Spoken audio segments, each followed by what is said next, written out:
morning, good afternoon, guys. Welcome back to another Geek Tavern. As always, it's me, Shawn, and I'm joined by Mike Hello. and Aaron. Hello.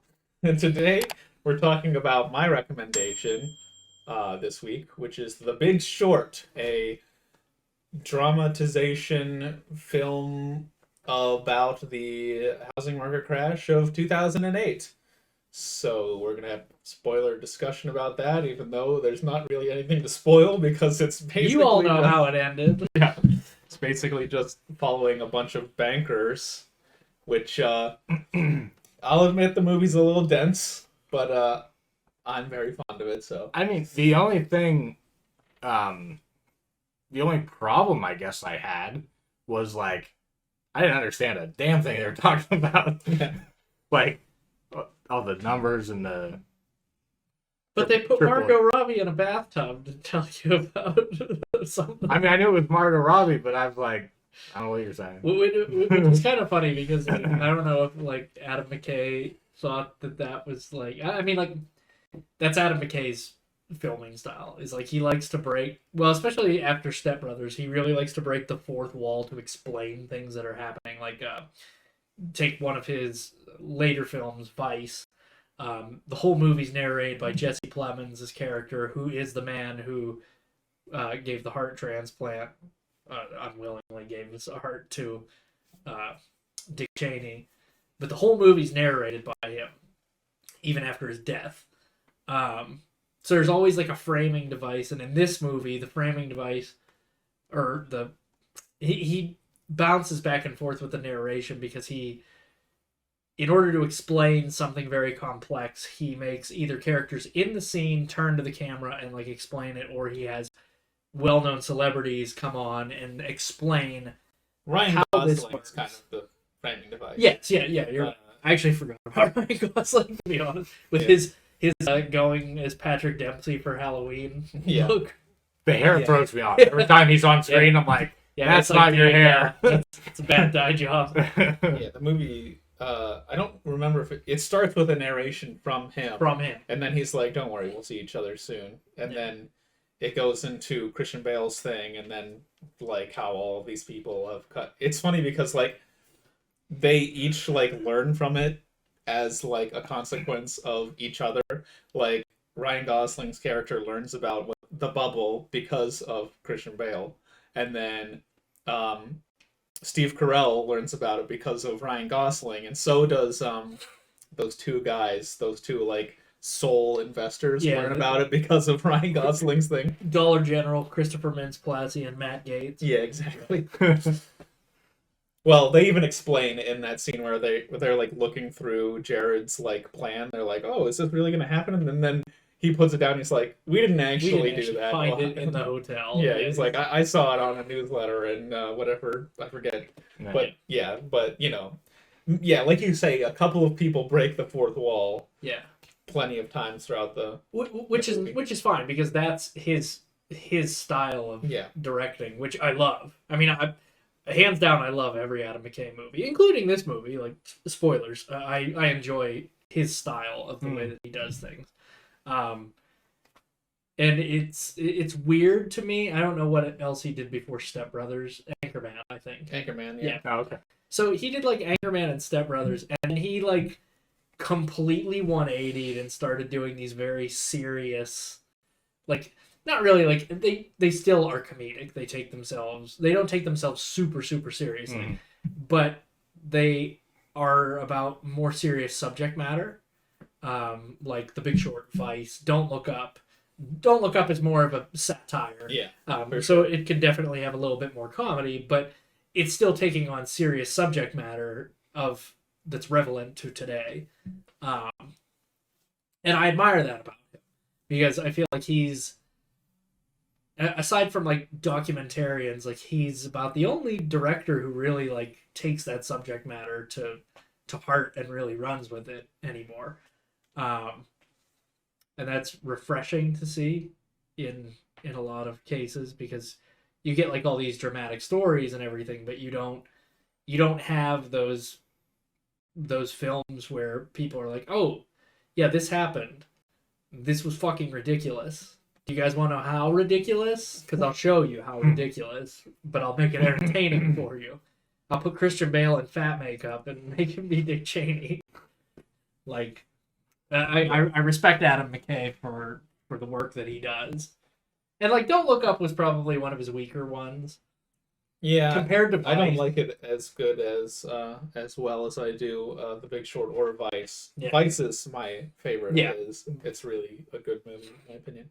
Yeah, Vice is but yeah, I think that the reason for that is that it's like solely his own script, rather than him like literally adapting something that has happened like 10 years ago, 20 years ago at this point. Not quite. Well, not quite close. we're getting there. But yeah, and this is about the housing market crash. So it basically it's kind of a like you go into the movie knowing what's going to happen. So I guess it's just a kind of you get to watch the domino effect. A deeper explanation of, because like I'm gonna be upfront, I don't know anything about economics or anything like that.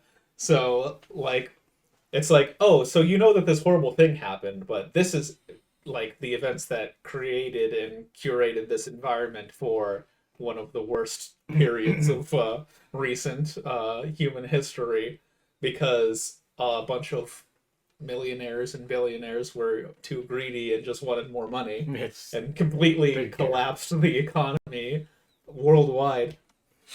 Yeah, I mean we almost had that happen here a few months ago. Yeah, when we all realized that the capitalist greed was about to impinge on everybody, because when we had gas prices and everything start to skyrocket, and then everybody woke up and realized, oh, there's no actual shortages or anything. We're just getting gouged by the corporation. Yeah. Oil and gas companies. Yeah, just something's happening in the world, so there's an excuse to shoot it up. Yeah, they're like, ooh, a war in Ukraine? Right. Cool. Enjoy paying $5 for gas. Yeah. I mean, it's still not down to where it needs to be. But... No. And probably will never go back down to where it needs to be. But it will be there for But a they while. had to back it down because nobody was going to pay that. I forget the years. Not that this is the gas podcast, but there's a couple years where it was right around $4 for a couple years before, like 2011 or so. Yeah, close to 2010, 2011. Yeah. So it'll go back down probably eventually, but one thing I appreciate about this movie is all the cast, and some that I didn't know, specifically Karen Gillan. Oh yeah, for a very very brief. Yeah, it wasn't very long, but yeah. I was like, ooh, like it. Not that, like I did thoroughly enjoy this movie, but that definitely grabbed my attention a little bit more. I'm like, oh, somebody I really like. Not that I don't like Christian Bale or. What really gripped me was Margot Robbie in a bubble bath. Right. That's when I was like, all right, I'm here. I mean, Selena Gomez playing poker.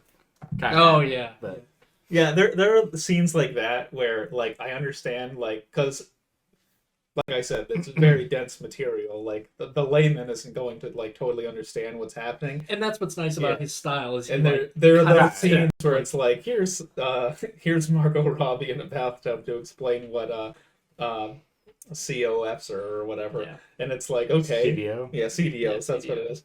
And then it's like she does that, and on one hand of things, I was like, okay, that's an interesting way to explain things, but on the other hand, it's like almost not respecting your audience's intelligence.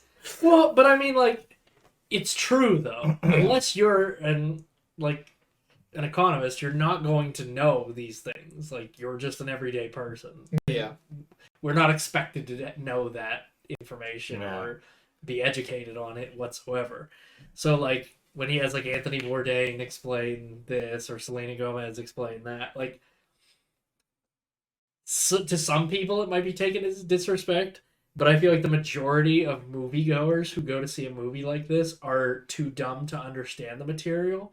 So they're just sitting there just going, huh? And then he's like, okay, here's half-naked Margot Robbie.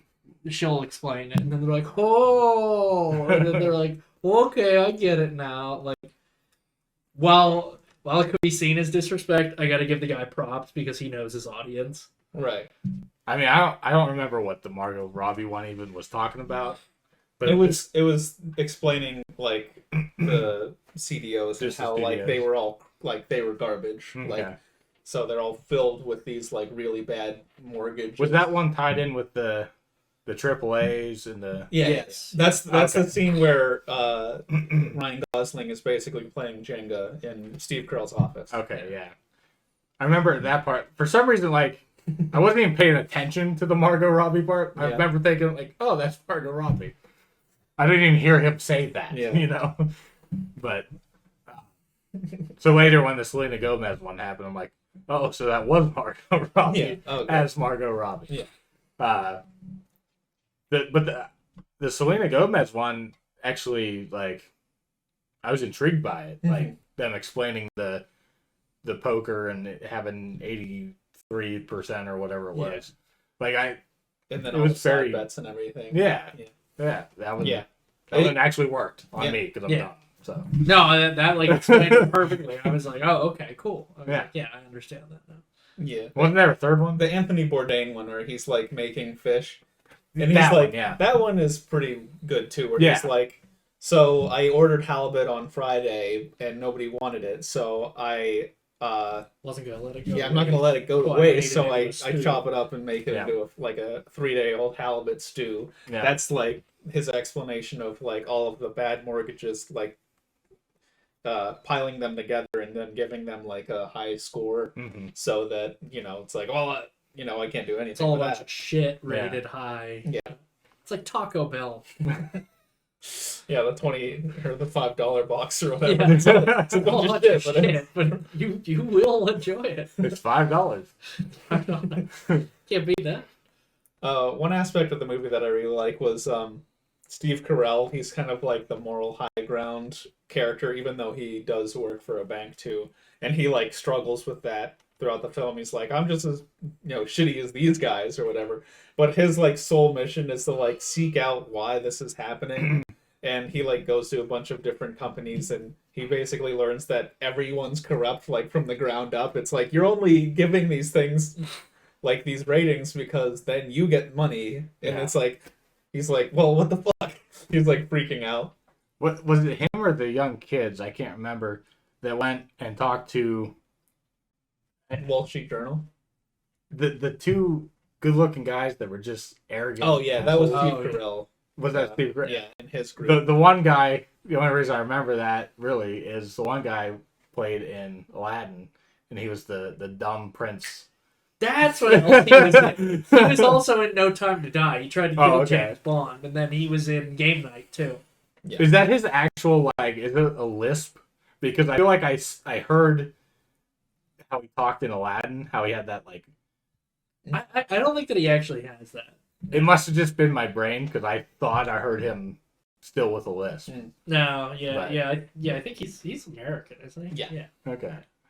But and then we don't follow like those types of characters, but like throughout the film it like references back to those characters. So like we see the characters that are like renting that like super bougie house in the middle of these like nowhere, and he's like, I'm paying my rent. Is my landlord like not paying his mortgage or whatever? And he's like, you should talk to him about that. And then after I felt bad for that guy. Yeah.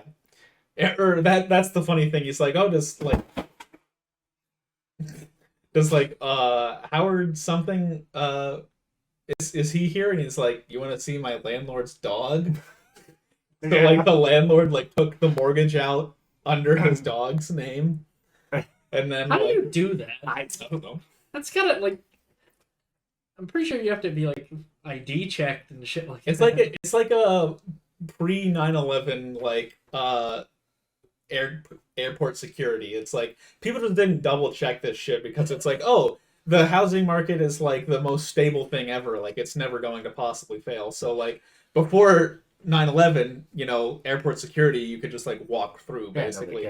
And so that's kind of like a similar situation where it's like, well, these mortgages and these banks, It's like, whatever, you know, we don't really care. We're not going to scrutinize it. Right. And then after that happened, they're like, okay, we should probably take this a little bit more seriously. ID checks and maybe a social security number. Yeah. But we follow that character, like, after the crash, you see him and his family, unfortunately, living in their car. Yeah. And those two assholes are at, like, a New Orleans job fair. Yeah. And all that's there is, like, KFC and, like, Wendy's and shit like that. And they're, like, bragging to Steve Carell about how, like, they're making, like, $20,000 from selling these really bad mortgages to, like, immigrants and shit like that. Yeah. Then the one person that Steve Carell goes to is a stripper who owns 3 houses. It was like she owns 5 houses. She owns 5 houses in a condo, and she has and a boat, right? 2 mortgages out on each house, which is like he's like explaining. He's like, why? Like you're gonna default on all this shit? And she's like, I can just readjust my rates, and it's like they're not gonna let you do that. You're gonna, and that's like just. I mean, obviously that was probably hyperbolic. Like I'm sure that a stripper didn't own like 5 houses or whatever, but you know. All of these, like... I mean, it depends on what city she's in. I mean... If you're working, I don't know, Las Vegas Strip or something... They can definitely make a lot of money. Yeah. Sure. Oh, yeah.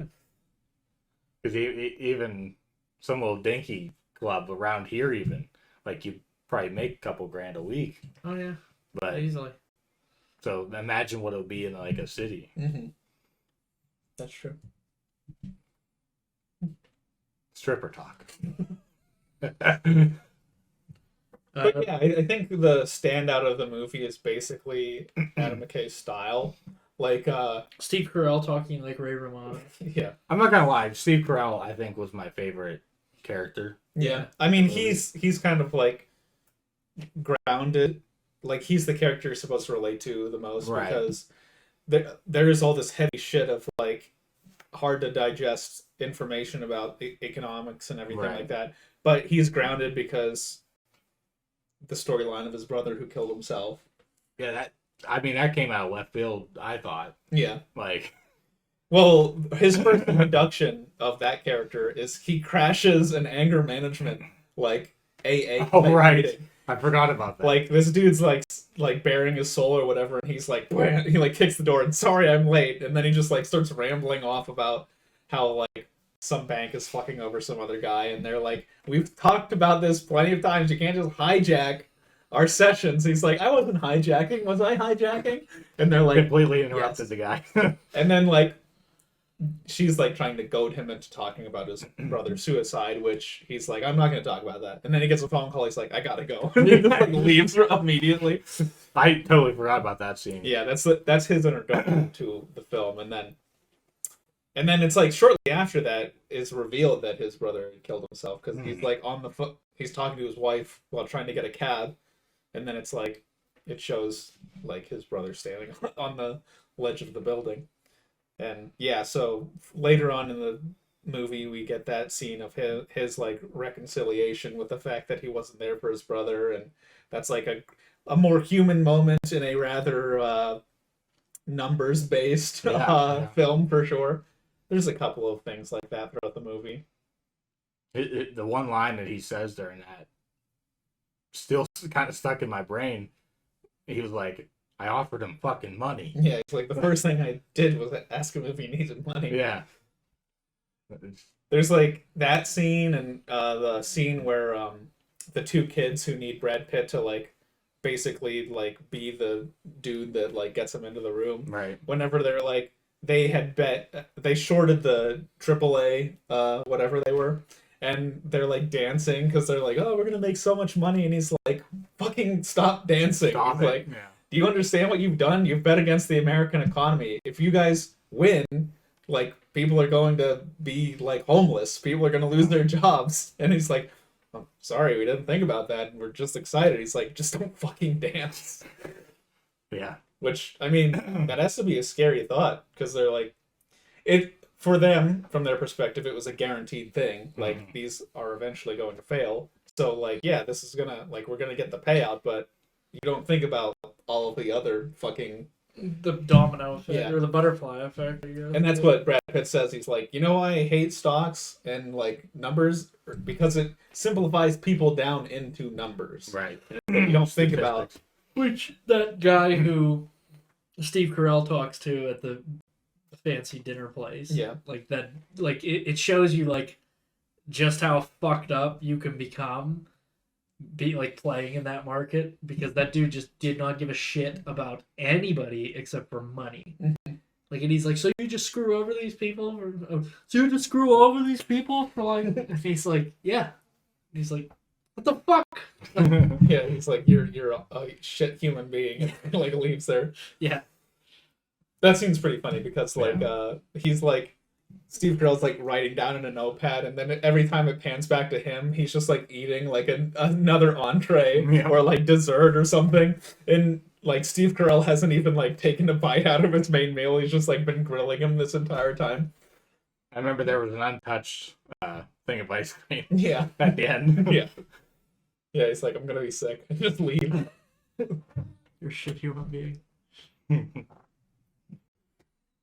Also, I love Christian Bale's character. Yeah. Mainly because his name's Mike and he's a drummer. Yeah. his character is interesting. He's blasting Metallica like 90% of the time. And then he bets his company's money. Yeah, he bets like his entire company's like liquid stock. Yeah. On like the housing market crash. Yeah. Which is just. And he makes, if I recall correctly, $249 billion. Was that what it was? I thought it was like 2.4 billion. Something like that. But he makes like a ridiculous fucking amount of money. Yeah, because like the minute that it happens, he like puts all the money that he took out of the liquid stock back at the guy's account. And he's like, I've deposited $482 million into your account. You're welcome. Yeah. He literally says you're welcome. Yeah, and then he fucking just leaves with all the rest of the money that he made off of it. Yeah, because then there was that whole thing where it was like, he asked if people wanted to interview him about how he knew about this. Yeah. Like, literally nobody ever interviewed him about it. Yeah. Yeah. That guy was pretty interesting. Yeah, I still don't, I guess I still don't know or understand, like, what his deal was. Like, what do you mean? Like, was he on the spectrum? I think that's fair to say. I think that was pretty clear. I didn't know if it was that or if, like, he just had kind of lost it at one point. Yeah, well, like, he had a false eye from a very young age, and then, like, he even says multiple times, he's like, I'm not good socially, but I am good at numbers, and, like, I'm good at finding, like, things that are wrong, and that's what I do. So, yeah. And, like, the scenes whenever, it's hard to explain. Like, whenever the shit is, like, tanking, because people aren't paying their mortgages, and they should be making money, but they're not, because the government is like, no. Or the banks are, like, valuing them higher than they should be. Right. And, like, everybody's, like, having their meltdown, and he's just, like, fucking, like, smashing his drum set, and he's just like, ah!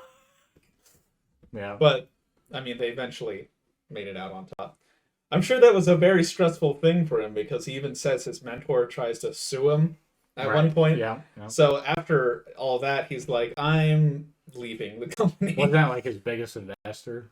Well, yeah. It was like, it was his biggest investor, but it was like his mentor. Oh, okay. And then like, yeah, so he was angry at him because he wanted his money back, like millions of dollars. But he's like, well, then our position is going to be defaulted and we'll lose everything. Right. So that's when he's like, I have made the decision that you are not allowed to remove your money from this deal. Restricting all investments. All withdrawals. Yeah. And then it's just like 2 seconds, he just like puts in his headphones and starts blaring music, and then his phone's going off. And like every line on his phone starts ringing. Yeah. Yeah, shit like that. And that says I'm suing. Yeah, like, that subject is yeah. That was his mentor that sent him that. Was that the same guy that was like in his office? Yeah. Telling him like, he's like, I want my fucking money. back. Yeah. Hindsight is 20/20, though. You know. Right. Yeah, I would kind of like a little bit of payoff, like I don't. Would that guy be like, "I'm glad you stuck by it," or? I think he continued with the suit against him. Oh, okay. Just because he could get more than. He's a prick. Because $428 million isn't enough for some people. Yeah. I want 429. I'll just take one. They gotta give me that $2 million. They gotta give it to me. That's my quote. That's my rate. Even if I do a bad job, they gotta give me that $2 million. I like the way that it's shot. It's kind of like it's not exactly mockumentary, but it's kind of that. It's very fluid, and that's how Vice is shot as well. It's not like set the camera on a tripod, shoot things like this. It's very it's a very motion heavy camera, which I like that kind of thing. But yeah. Yeah, overall, looked great. I liked how it was shot. I knew it was different. I wish it was a little bit more of an accessible movie, because then I don't think that it's like, it was nominated for an Oscar. I don't know if it won or anything, but you mean I think it did win. You mean to tell me Steve Carell didn't win for his Ray Romano impression? I think it won Best Adapted Screenplay Oscar, but yeah. I think you're right.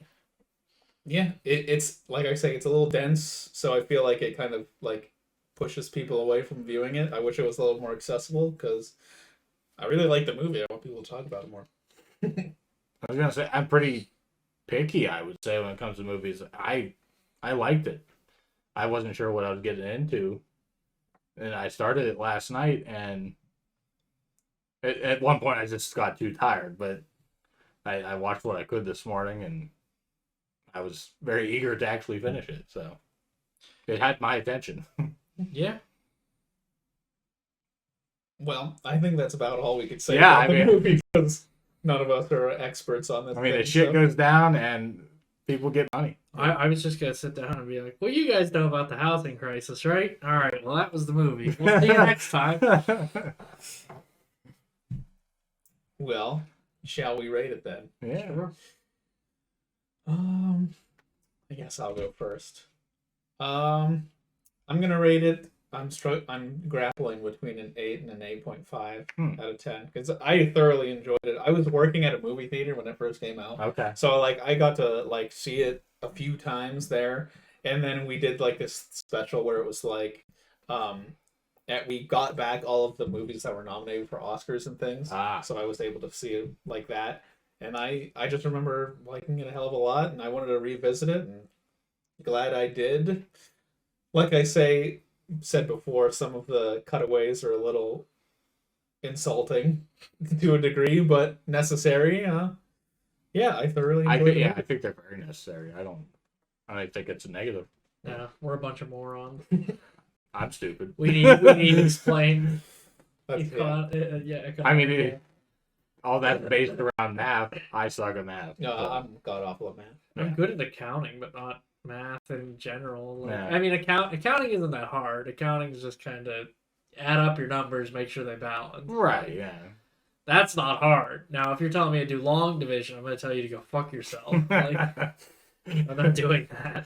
I just like the human elements of this very dense story that Adam McKay told. So, yeah. What'd you say?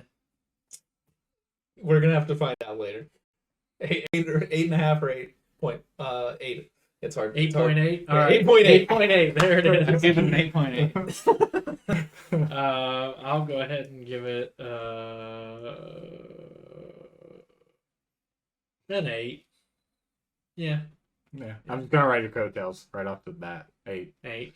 Yeah. I was literally surprised. Considering that our average is 7. Yeah.